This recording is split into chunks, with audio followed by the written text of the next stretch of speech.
warahmatullahi wabarakatuh. Anak-anak, bertemu lagi dengan Ibu Risma ya di pelajaran Bahasa Indonesia.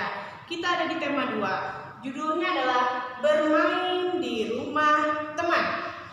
Nah, di sini ada 1, 2, 3, 4 poin yang harus kalian kuasai. Yang pertama, menentukan dan menjelaskan makna kosakata yang berkaitan dengan keragaman benda sesuai bentuknya. Yang pertama, yang kedua wujudnya, yang ketiga melakukan pengamatan sederhana tentang keragaman benda ya yang ada di sekitar. Yang terakhir adalah melaporkan hasil pengamatan itu sendiri. Ya, kita mulai ya. Nah, di tema 2 subtema 1, Ibu mau mereview atau mengulang pelajaran yang telah diajarkan oleh Ibu Rina. Di sana kalian sudah belajar wujud benda, bentuk benda. Nah, prakteknya sekarang sama Ibu ya. Yang pertama, ada nama benda di halaman 30 ya anak-anak. Ada kelereng, Ibu sudah siapkan kelereng. Air anak-anak. Pensil yang biasa kalian pakai menulis. Terus ada sirup, Ibu punya sirup berwarna merah, dan terakhir adalah minyak.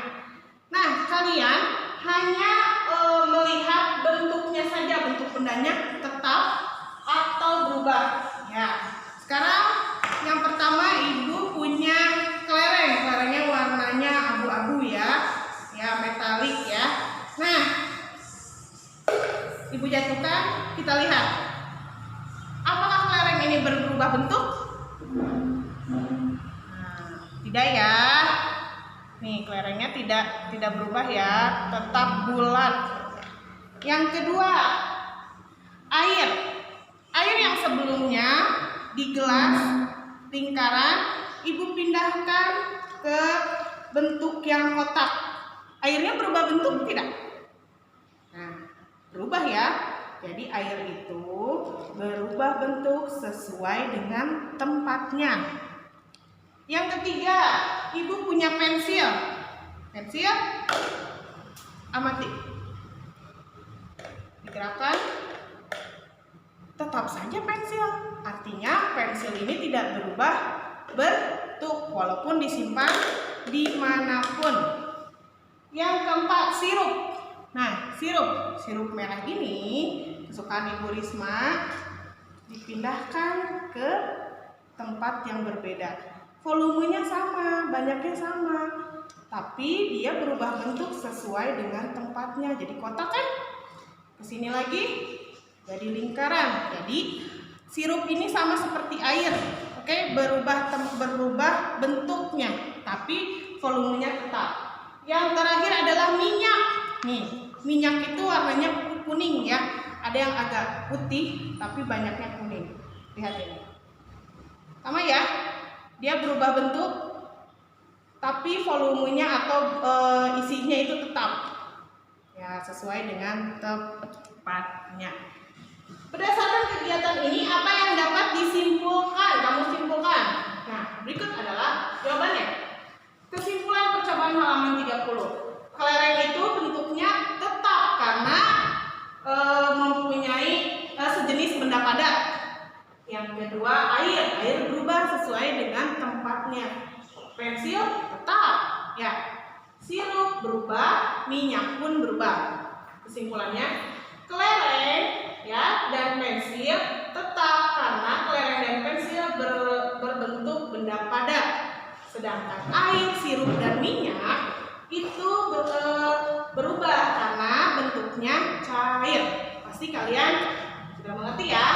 Nah, Ibu ulang lagi untuk review lagi untuk ciri benda berdasarkan wujud. Wujud itu bentuknya ya, terlihat oleh kita apa tidak. Benda padat. Nih, benda padat. Meja padat. Ini TV ini padat. Nah, keras ya. Berat, punya berat atau punya massa di dalamnya untuk bisa terangkat. Terus bentuk dan ukurannya tetap seperti tadi, kelereng, pensil disimpan dimanapun tidak akan berubah menjadi mencair atau tidak akan berubah menjadi pulpen, enggak, tetap saja pensil ya. Benda cair, bentuknya sesuai dengan wadahnya, seperti yang tadi kita praktekkan ya. Minyak, sirup, obat cair, ya. Mengalir dari tempat yang tinggi ke tempat yang rendah. Lihat. Air itu mengalir dari tempat yang tinggi ke rendah. Tangan sebelah kiri ibu lebih tinggi dari yang kanan. Yang kanan lebih rendah dari yang kiri. Tidak mungkin dia bisa mengalir, ya. Otomatis yang lebih tinggi air itu selalu mengalir dari yang tinggi ke yang rendah. Terus permukaannya mendatar. Nih, lihat baik-baik. Benda cair itu pasti mendatar. Tidak berduri anak-anak, selalu datar, tenang, ya. Nih juga tuh mendatar kan, tidak berduri-duri kan. Yang selanjutnya meresap melalui celah-celah kecil. Ibu punya tisu, ibu juga punya kapas. Ya, ini ada permukaan. Kita buktikan apakah benar air itu dapat menyerap di permukaan. Nih, lihat. Tuh. Ya, dia melebur. Diangkat lagi, tuh. Masuk airnya ke dalam tisunya. Ya. Ya. Ataupun minyak. Minyak. Benda cair ya. Tuh. Dia menyerap, minyak ini menyerap. Benda cair itu selalu menyerap ke dalam permukaan atau pori-pori di suatu benda. Nah, seperti itu ya. Oke. Yang terakhir, benda cair itu melarutkan berbagai zat. Nih. Ibu punya air putih dan ibu punya sirup. Nah, dia larutkan anak-anak menjadi menyatu karena benda cair itu punya cirinya melarutkan, yang berwarna menjadi lebih berwarna ya, dari yang putih ke merah jadi bareng kan sama ya. Nah, itulah ciri-ciri benda cair. Harus diingat bentuknya sesuai wadahnya, mengalir dari tempat tinggi ke yang rendah, permukaan yang mendatar, meresap melalui celah-celah kecil, dan melarutkan berbagai macam zat yang tadi ya, sirup dan air putih itu kan jadi warna jadi sama ya. Yang ketiga, benda gas. Benda gas, angin itu termasuk gas. Kenapa? Karena bentuknya itu sesuai dengan wadahnya. Angin itu tidak bisa kalian lihat. Apakah kalian pernah lihat angin bentuknya seperti apa? Ibu sendiri belum pernah melihat bentuknya, tapi ibu bisa merasakan dengan bernafas, ya, mengipas-kipaskan kipas kepada badan kita, kipas angin, itu anginnya terasa, ya. Jadi sifatnya itu bentuknya sesuai dengan wadahnya, sama seperti benda cair, tetapi dia tidak bisa dilihat dan menempati suatu ruang. Angin juga memiliki volume atau berat. Contohnya ini. Ini apa coba? Ini balon. Ya, balon ini ditiupkan oleh Ibu Risma.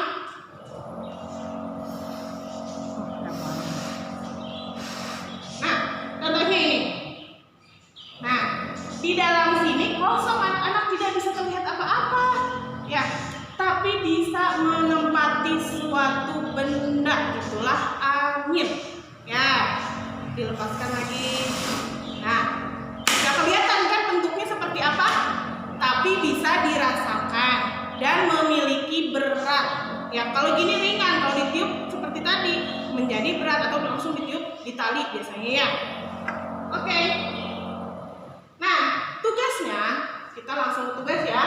Tema 2, subtema 2, halaman 97. Ini sudah ada barang-barang berdasarkan nama dan wujud. Jadi kalian hanya tinggal memindahkan, menyebutkan dulu. Ini sudah disebutkan biar berurutan, ya. Sapu, penggaris, lemari, meja, kursi, sirup, udara dalam balon. Jadi bukan balon ya, udara dalam balon, udara dalam ban sepeda, kopi, susu, minyak, simpai, yang bulat itu ya di pelajaran PJOK, keranjang buah, tas, dan sepatu agar lebih mudah nanti memeriksanya ya. Ini kalian tinggal mengisi wujud bendanya. Apa saja wujudnya? Padat, cair, dan gas. Ya, nanti kalian tulis. Oke. Selanjutnya di tema 2, subtema 2 Bahasa Indonesia membahas tentang kegunaan barang. Banyak benda di sekitar kita. Benda itu membuat kegiatan kita menjadi terbantu. Ya, kegunaan benda juga beragam. Contohnya, saat kalian bangun tidur, kalian ingin mandi kan, pasti harus mandi kan. Kalian membutuhkan handuk untuk mengeringkan badan kalian, memerlukan sampo, pasta gigi, sikat gigi. Nah, itulah benda-benda yang ada di sekitar kita. Kita itu harus menjaga benda-benda itu, kecuali benda yang habis pakai ya, seperti pasta gigi ya. Kalau meja dan lain-lain itu kita harus menjaga. Oke, itulah setiap manusia memerlukan benda untuk membantu kehidupan mereka. Sip. Di sini tema 2 ini juga tugas, jadi ada 2 ya. Buku tema 2 subtema 2 halaman 100. Di sini sudah Ibu berikan tandanya. Ada sapu, meja, air, udara, dan boneka. Kalian diminta untuk menyebutkan wujudnya, wujud bendanya, padat, cair atau gas, dan kegunaannya. Ya, harus ada kegunaannya. Ya, segitu saja untuk pembelajaran Bahasa Indonesia tema 2 subtema 2. Semoga ilmunya dapat kalian mengerti. Bila belum mengerti boleh ditambahkan oleh wali kelas kalian masing-masing. Terima kasih. Wassalamualaikum warahmatullahi wabarakatuh.